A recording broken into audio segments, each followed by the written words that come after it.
आज का ये एपिसोड शुरू करने से पहले एक छोटी सी बात। क्या आप भी अपना पॉडकास्ट बनाने की सोच रहे हैं? तो एंकर ट्राई कीजिए। ये पॉडकास्ट बनाने का सबसे आसान तरीका है। नंबर 1, ये फ्री है। नंबर 2, इसमें कई सारे ऐसे टूल्स हैं जो आपको अपने फोन और कंप्यूटर पर रिकॉर्ड और एडिट करने की फैसिलिटी देते हैं। नंबर 3, आप अपने पॉडकास्ट को डिस्ट्रीब्यूट भी कर सकते हैं, जिससे इसे स्पॉटिफाई और दूसरे प्लेटफॉर्म पर सुना जा सके। तो डाउनलोड कीजिए फ्री एंकर ऐप या विजिट कीजिए anchor.fm पर अपना पॉडकास्ट स्टार्ट करने के लिए। ये तो थी एक छोटी सी जानकारी, और अब शुरू करते हैं एपिसोड का सिलसिला। तो आज के एपिसोड में लीजिए सुनिए रविंद्रनाथ टैगोर के लिखे उपन्यास गोरा के 16वें भाग को मेरी यानी समीर गोस्वामी की आवाज में। बरदा सुंदरी ने कहा, आप सुचरिता का ब्याह करेंगे या नहीं? परेश बाबू ने अपने स्वाभाविक शांत गंभीर भाव से कुछ देर तक पकी दाढ़ी पर हाथ फेरा, पीछे कोमल स्वर में कहा, कहीं लड़का मिले भी तो। बरदा सुंदरी, क्यों? पानू बाबू के साथ उसके ब्याह की बात तो ठीक हुई है। हम सब पहले से ये बात जानते हैं, सुचरिता भी जानती है। परेश, मैं जहां तक जानता हूं सुचरिता पानू बाबू को पहले से नहीं चाहती। बरदा सुंदरी, ये बात मुझे अच्छी नहीं लगती। सुचरिता को मैं अपनी लड़कियों से कभी अलग करके नहीं देखती। इसी से मैं ये साहस करती हूं कि वे भी तो कुछ ऐसे वैसे नहीं हैं। पानू बाबू के समान विद्वान धार्मिक पुरुष अगर उसे चाहते हैं तो क्या ये उसके लिए कम सौभाग्य की बात है? यह अवसर क्या हाथ से जाने देने योग्य है? आप चाहे जो कहें, मेरी लावण्य तो देखने में उससे कहीं अच्छी है, किंतु मैं आपसे कह देती हूं कि हम जिसे पसंद करेंगी वो उसी के साथ ब्याह करेगी, कभी ना ही ना करेगी। आप यदि सुचरिता के दिमाग को आसमान पर चढ़ा दें तो फिर उसके लिए वर मिलना कठिन होगा। परेश बाबू इस पर कुछ न बोले। वरदा सुंदरी के साथ वे कभी विवाद न करते थे, विशेषकर सुचरिता के संबंध में। सतीश को जन्म देकर जब सुचरिता की मां मर गई तब सुचरिता 7 वर्ष की थी। उसका पिता रामशरण हवलदार स्त्री की मृत्यु के बाद ब्रह्म समाज में जा मिला। बाद में लोगों के अत्याचार से तंग आकर वो ढाका चला गया। वो जब वहां के डाकघर में काम करता था तब परेश बाबू के साथ उसकी गाढ़ी मैत्री हुई। सुचरिता तब से परेश बाबू को अपने पिता के समान मानने लगी। रामशरण अचानक मर गया। उसके पास जो कुछ जमा पूंजी थी वो अपने बेटे और बेटी को बांट देने का भार परेश बाबू को दे गया था। तब से सतीश और सुचरिता दोनों परेश बाबू के घर रहने लगे। घर या बाहर के भी लोग सुचरिता के प्रति विशेष स्नेह या दिलचस्पी दिखाते तो वरदा सुंदरी को अच्छा न लगता। फिर भी चाहे जिस लिए हो, सुचरिता सभी से स्नेह और सम्मान पाती। वरदा सुंदरी की अपनी लड़कियां भी उसके स्नेह के लिए आपस में झगड़ती रहती। विशेषतया मंझली लड़की ललिता तो अपने ईर्ष्यापरायण स्नेह से मानो सुचरिता को दिन रात जकड़ कर बांधे रखना चाहती थी। उनकी लड़कियां पढ़ने लिखने में उस जमाने की सब विदुषियों से आगे निकल जाएं, बरदा सुंदरी की ये आकांक्षा थी। उनकी लड़कियों के साथ साथ बड़ी होती हुई सुचरिता भी उनसा ही फल प्राप्त कर ले, ये बात उनके लिए सुख कर नहीं थी। इसीलिए सुचरिता के स्कूल जाने के समय तरह तरह के विघ्न होते ही रहते थे। इन सब विघ्नों के कारण का अनुमान करके परेश बाबू ने सुचरिता का स्कूल छुड़ा दिया और उसे स्वयं पढ़ाना आरंभ कर दिया। इतना ही नहीं, सुचरिता मानो विशेष रूप से उन्हीं की संगनी हो गई। वो उसके साथ अनेक विषयों की बातचीत करते, जहां जाते उसे साथ ले जाते। जब कहीं दूर रहने को बाध्य होते तब चिट्ठियों में अनेक प्रसंग उठाकर उनकी विस्तृत चर्चा किया करते। इन्हीं सब कारणों से सुचरिता का मन उसकी उम्र और अवस्था से कहीं आगे बढ़ गया था। उसके चेहरे पर और आचरण में जो एक गंभीरता आ गई थी, उसे देखकर उसे कोई बालिका नहीं समझ सकता था। और लावण्य भी उम्र में उसके लगभग बराबर होने पर भी हर बात में सुचरिता को अपने से बड़ा मानती थी।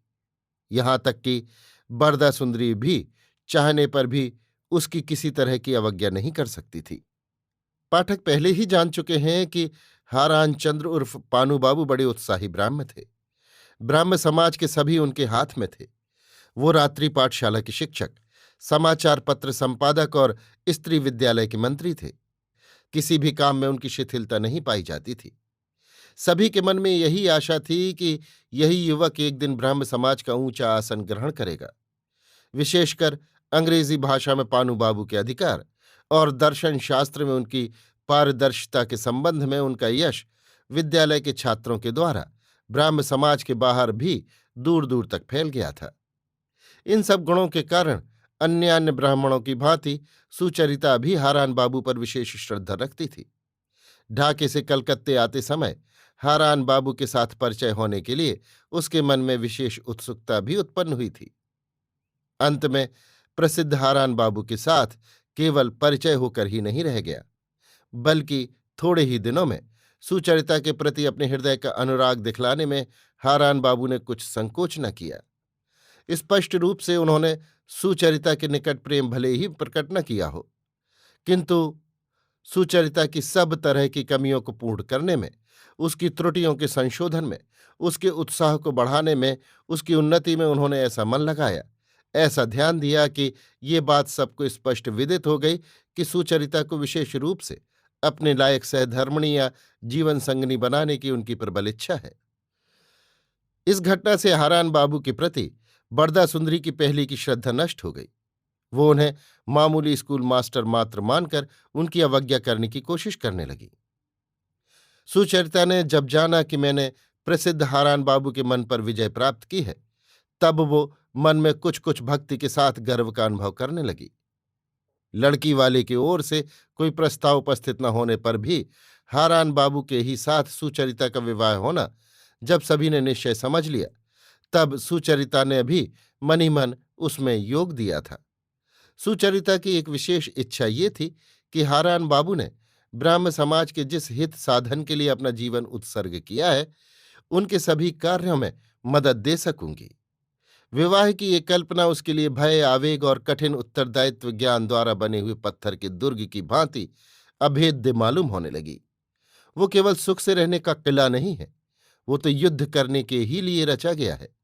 उस किले पर अधिकार करना सहज नहीं है। इसी अवस्था में यदि विवाह हो जाता तो किसी तरह कन्या पक्ष वाले इस ब्याह को सौभाग्य ही मानते, किंतु हारान बाबू अपने उत्सर्ग किए हुए महान जीवन की जिम्मेदारी को इतनी ऊंची दृष्टि से देखते थे कि केवल प्रेम से आकृष्ट होकर ब्याह करना उन्होंने अपने लिए अयोग्य समझा। इस विवाह से ब्राह्म समाज को कहाँ तक लाभ पहुंचेगा, ये भली भांति बिना सोचे इस कार्य में प्रवृत्ति न हो सके, इस कारण प्रेम की दृष्टि से नहीं बल्कि ब्रह्म समाज की दृष्टि से सुचरिता की परीक्षा करने लगे। इस तरह से परीक्षा करने में परीक्षा देनी भी पड़ती है। हारान बाबू परेश बाबू के घर में सुपरिचित हो उठे। यहां तक कि उन्हें उनके घर के लोग जिस पानू बाबू के नाम से पुकारते थे, उनके उस नाम का प्रचार इस परिवार में भी हो गया। अब उन्हें केवल अंग्रेजी के भंडार तत्व ज्ञान के आधार और ब्राह्म समाज के मंगल के अवतार के रूप से देखना असंभव हो गया। वो भी मनुष्य ही हैं। उनका यही परिचय सब प्रकार के परिचयों से बढ़कर निकटवर्ती और सहज हो उठा। तब वो केवल श्रद्धा और सम्मान के अधिकारी न होकर अच्छे और बुरे लगने के भाव से वशवर्ती हो गए। आश्चर्य की बात तो यह है कि हारान बाबू के जिस भाव ने पहले दूर से सुचरिता के मन में भक्ति का संचार किया था और उसे अपनी ओर अधिकाधिक आकृष्ट करना शुरू किया था, वही भाव घनिष्ठता और निकटवर्ती होने पर उसे चोट पहुंचाने लगा। ब्राह्म समाज के भीतर जो कुछ सत्य है, मंगल और सुंदर है, उसके अभिभावक स्वरूप होकर हारान बाबू ने उसकी संरक्षता का भार ले लिया था। इसी कारण उन्हें अत्यंत असंगत रूप से छोटा देखना पड़ा। सत्य के साथ मनुष्य का सच्चा संबंध भक्ति का संबंध है। वो भक्ति मनुष्य को स्वभावतया विनीत बना देती है, किंतु विनम्र न बनकर जहां मनुष्य उद्यत और अहंकारी बन जाता है, वहां वो अपनी क्षुद्रता को उस सत्य की ही तुलना में अत्यंत सुस्पष्ट रूप से प्रकट करता है।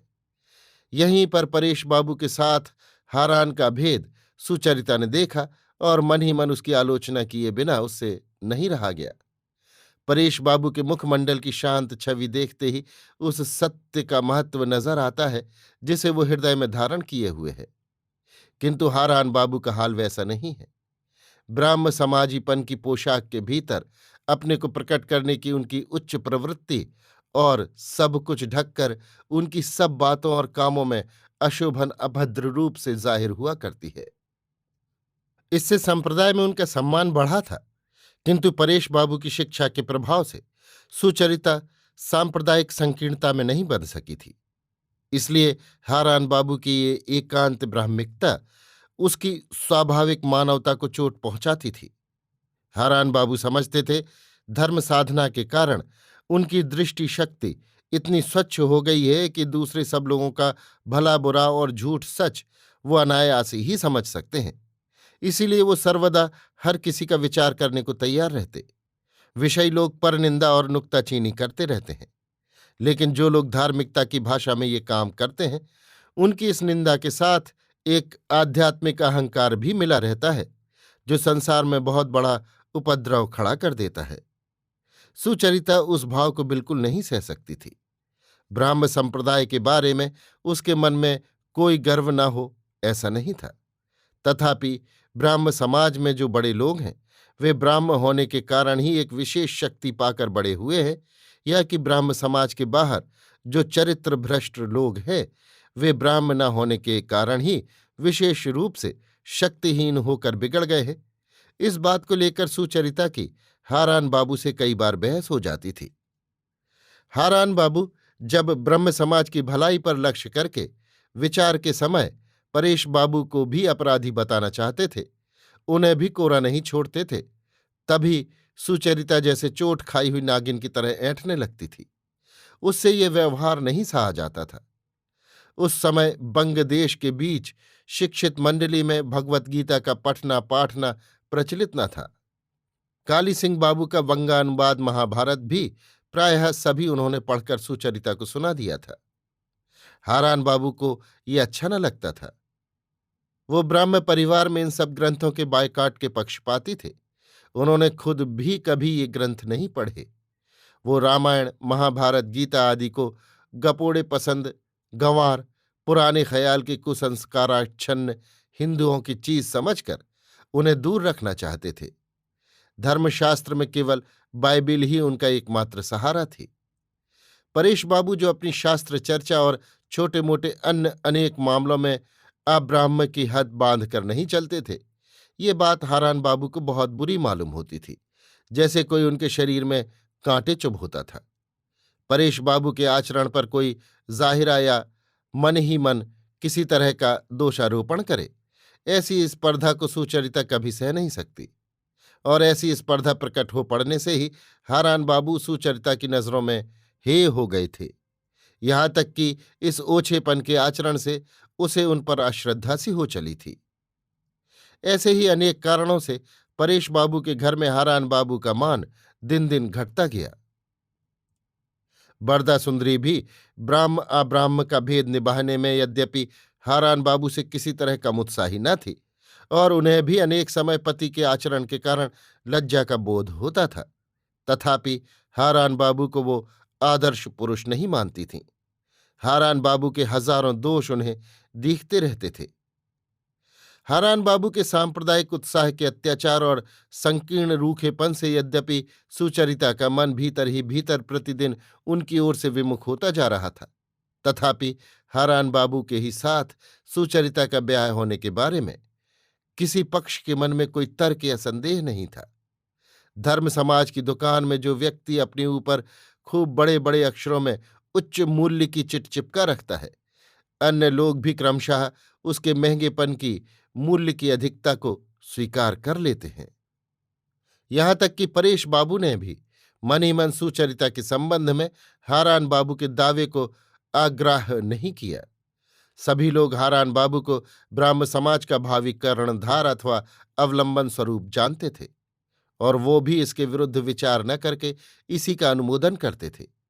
इसी कारण परेश बाबू यही सोचा करते थे। इसी की उनको चिंता थी कि सुचरिता हारान बाबू जैसे मनुष्य के लिए उपयुक्त अर्धांगिनी हो सकेगी या नहीं। ये ख्याल तो कभी उनके मन में भी नहीं आया कि सुचरिता के लिए हारान बाबू कहाँ तक उपादेय होंगे। जैसे इस विवाह के प्रस्ताव में किसी ने सुचरिता की ओर से विचार करना जरूरी नहीं समझा, वैसे ही स्वयं सुचरिता ने भी अपनी सुविधा असुविधा की बात कभी नहीं सोची विचारी। ब्राह्म समाज के और सब लोगों की तरह उसने भी यही निश्चय कर लिया था कि हारान बाबू जिस दिन कहेंगे मैं इस कन्या को ग्रहण करने के लिए प्रस्तुत हूं, उसी दिन वो इस विवाह रूपी महत् कार्य को स्वीकार कर लेगी। इसी तरह ये प्रसंग चला आ रहा था। इसी बीच में उस दिन गोरा को उपलक्ष्य करके हारान बाबू के साथ सुचरिता की दो चार गर्मा गर्मी की बातें हो गई थीं। उनको सुन सुनकर ही परेश बाबू के मन में संशय उपस्थित हुआ कि शायद सुचरिता हारान बाबू पर यथेष्ट श्रद्धा नहीं रखती। शायद दोनों की प्रकृति में परस्पर मेल न खाने का कोई कारण मौजूद है। इसी कारण बरदा सुंदरी जब ब्याह के लिए ताकीद कर रही थी, उस समय परेश बाबू पहले की तरह उसका अनुमोदन नहीं कर सके। उसी दिन बरदा सुंदरी ने सुचरिता को एकांत में सूनी जगह बुलाकर कहा, तुमने तो अपने बाबूजी को चिंता में डाल दिया सूची। ये सुनकर सुचरिता चौंक उठी। वो अगर भूल कर धोखे से भी परेश बाबू की चिंता का कारण हो उठे तो उसके लिए इससे बढ़कर कष्ट का और कोई कारण हो ही नहीं सकता। उसका चेहरा उतर गया। उसने सटपटाकर पूछा, क्यों, मैंने क्या किया? बरदा सुंदरी, क्या जाने बच्ची, उन्हें शायद किसी तरह जान पड़ा है कि तुम पानू बाबू को पसंद नहीं करती हो। ब्राह्म समाज के सभी लोग जानते हैं कि पानू बाबू के साथ तुम्हारा ब्याह एक तरह से पक्का है। ऐसी अगर हालत में तुम। सुचरिता ने व्यग्र होकर कहा, कहाँ? मां, मैंने तो इस संबंध में कभी किसी से कोई बात ही नहीं कही सुनी। फिर ये कैसी बात है? सुचरिता को विस्मित होने का कारण था। वो हारान बाबू के व्यवहार से बराबर खींचती आती थी सही, किंतु विवाह के प्रस्ताव के विरुद्ध उसने किसी दिन मन में भी कुछ नहीं सोचा। कारण वो यही जानती थी कि सुख दुख की दृष्टि से ये विवाह विचारणीय ही नहीं है। तब उसे ख्याल आया कि उस दिन परेश बाबू के सामने ही उसने हारान बाबू के प्रति विराग प्रकट किया था। उसी से परेश बाबू के चिंतित होने का ख्याल करके उसके हृदय को चोट लगी। उसने पहले तो कभी किसी दिन ऐसे असंयम का भाव नहीं प्रकट किया। अंत को मन में ये पक्का इरादा कर लिया कि आगे अब कभी ऐसी गलती नहीं होगी। उधर हारान बाबू भी उसी दिन कुछ देर बाद फिर आ पहुंचे। उनका मन भी चंचल हो उठा था। इतने दिनों से उनका विश्वास था कि सुचरिता मन ही मन उनकी पूजा करती है और इस पूजा का अर्घ और भी संपूर्णता से उनको मिलता अगर अंध संस्कार के कारण बूढ़े परेश बाबू के प्रति सुचरिता की असंगत भक्ति न होती। परेश बाबू के जीवन में अनेक त्रुटियां दिखने पर भी सुचरिता मानो उन्हें देवता ही समझती है। इस पर हारान बाबू को मन ही मन हंसी भी आती थी, खीज भी होती थी। फिर भी उन्हें आशा थी कि यथा समय मौका पाकर वो इस अत्यधिक भक्ति को ठीक राह पर डाल सकेंगे। जो हो, हारान बाबू जब तक अपने को सुचरिता की भक्ति का पात्र समझते रहे तब तक उसके छोटे छोटे कामों और आचरण की भी केवल समालोचना करते रहे और सर्वदा उसे उपदेश देकर अपने ढंग से गढ़ने की कोशिश करते रहे। विवाह के बारे में कोई स्पष्ट बात उन्होंने नहीं की। उस दिन सुचरिता की दो एक बातें सुनकर जब सहसा उनकी समझ में आ गया कि वो उन पर विचार भी करने लगी है, तब से उनके लिए अपना अविचल गांभीर्य और स्थिरता बनाए रखना कठिन हो गया। इधर उनकी सुचरिता से दो एक बार भेंट हुई है। उसमें वो पहले की भांति अपने गौरव को स्वयं अनुभव अथवा प्रकाशित नहीं कर सके हैं, बल्कि सुचरिता के साथ उनकी बातचीत और व्यवहार में कुछ झगड़े का सा भाव दिखता रहा है। इसे लेकर वो अकारण ही या छोटे छोटे कारण ढूंढकर नुक्ताचीनी करते रहे हैं। इस मामले में भी सुचरिता की अविचल उदासीनता से उन्हें मन ही मन हार माननी पड़ी है और घर लौटकर अपनी मर्यादा हानि पर वो पछताते रहे हैं। जो हो, सुचरिता की श्रद्धाहीनता के दो एक लक्षण देखकर हारान बाबू के लिए और बहुत समय तक स्थिर होकर उसके परीक्षक के आसन पर बैठे रहना कठिन हो गया। इसके पहले वो परेश बाबू के घर यों बार बार नहीं आते जाते थे। कोई ये न समझे कि वो सुचरिता के प्रेम में चंचल हो उठे हैं। इस आशंका से वो सप्ताह में केवल एक बार आते थे और अपनी गरिमा में ऐसे रहते थे मानो सुचरिता उनकी छात्रा हो। लेकिन इधर कुछ दिन से न जाने क्या हुआ है कि हारान बाबू कोई भी छोटा बहाना लेकर दिन में एक से अधिक बार भी आए हैं और उससे भी छोटा बहाना खोजकर सुचरिता के पास आकर बातें करने की चेष्टा करते रहे हैं। इससे परेश बाबू को भी दोनों का अच्छी तरह पर्यवेक्षण करने का मौका मिल गया है और इससे उनका संदेह क्रमशः घना ही होता गया है। आज हारान बाबू के आते ही वरदा सुंदरी ने उन्हें आड़ में ले जाकर कहा, अच्छा पानू बाबू, आप हमारी सुचरिता से ब्याह करेंगे?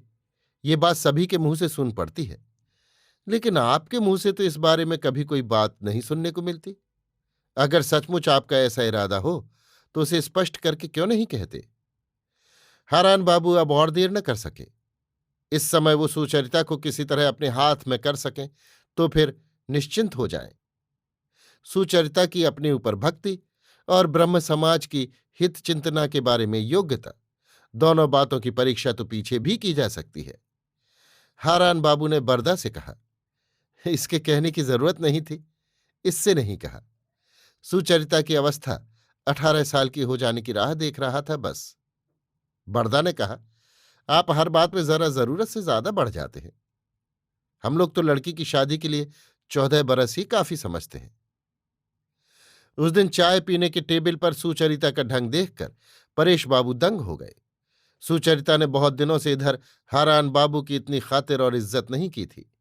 यहां तक कि आज जब हारान बाबू जाने के लिए उठने का उपक्रम कर रहे थे, उस समय सुचरिता ने लावण्य की एक नई शिल्पकला का परिचय देने के बहाने पानू बाबू से और जरा बैठे रहने का अनुरोध किया।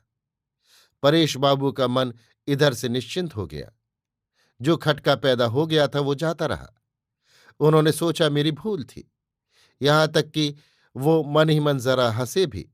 उन्होंने सोचा कि दोनों में कोई अलक्षित प्रणय कलह हुआ था और अब फिर सुलह हो गई है। उस दिन जाने के समय हारान बाबू ने परेश बाबू के आगे विवाह का प्रस्ताव किया। उन्होंने कहा कि इस संबंध में विलंब करने की मेरी बिल्कुल इच्छा नहीं है। परेश बाबू को कुछ आश्चर्य हुआ। उन्होंने कहा, लेकिन आपकी राय ये जो है कि 18 वर्ष से कम अवस्था में लड़कियों का ब्याह होना अन्याय है, आपने किसी पत्र में लेख भी तो इसी विषय पर लिखकर छपाया था। हारान ने कहा, मगर सुचरिता के संबंध में ये नियम लागू न होना चाहिए। कारण इसी अवस्था में उसके मन में ऐसी स्थिति हो गई है कि अनेक बड़ी उम्र की लड़कियों में भी वो बात नहीं देख पड़ती। परेश बाबू ने प्रशांत दृढ़ता के साथ कहा, ये बात भले ही हो पानू बाबू, मगर मेरी समझ में जब अभी ब्याह न होने में कोई अहित का कारण नहीं देखा जाता, तब आपके सिद्धांत के अनुसार सुचरिता को विवाह के योग्य अवस्था हो जाने तक ठहरना ही हमारा कर्तव्य है। हारान बाबू ने अपनी मानसिक दुर्बलता प्रकट हो जाने से लज्जित होकर कहा, निश्चय ही कर्तव्य है। मेरी इच्छा केवल यही है कि एक दिन सब मंडली को बुलाकर ईश्वर का नाम लेकर संबंध पक्का कर डाला जाए। परेश बाबू ने कहा, हां, ये तो बहुत अच्छा प्रस्ताव है। अभी आप सुन रहे थे रविन्द्रनाथ टैगोर के लिखे उपन्यास गोरा के 16वें भाग को मेरी यानी समीर गोस्वामी की आवाज में।